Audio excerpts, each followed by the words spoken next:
Hola, my name is Abigail Montes, and I started photographing when I was 17 years old.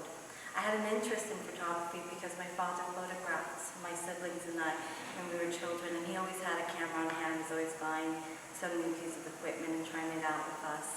When I went to the High School of Art and Design, I was 17 years old, it was 1997, and I had the opportunity to actually learn, and it was a great way to bond with my father because we were having issues, but through photography, it was one of those things that brought us together, and I got to learn some things from him, but I also got to do things that made him proud.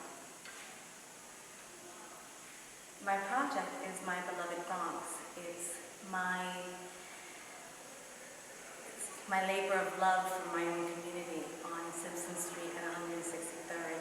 I photograph in and around that section of the Bronx, which is Longwood. I also go down to Hunts Point.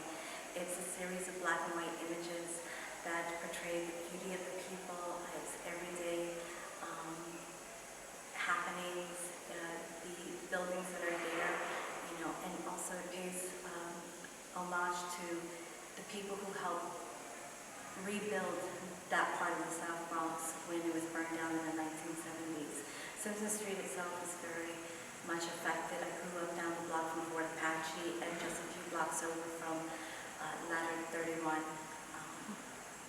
Ladder 28, Engine 31, and they saw the most fires in New York, something like 10,000 calls in 1 year.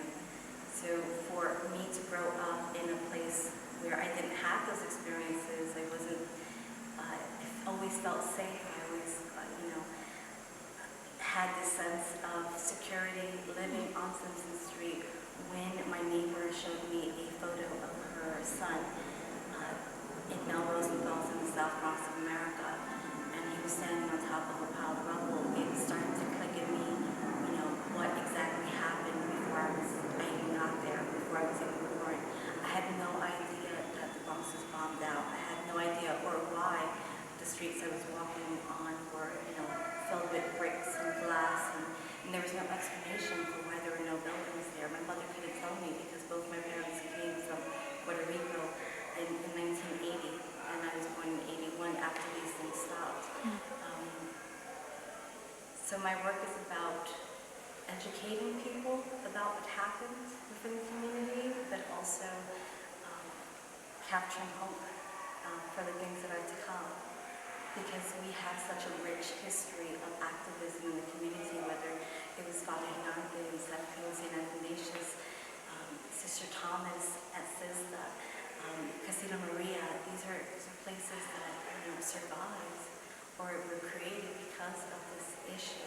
People who lived there fought for their homes, and they created something that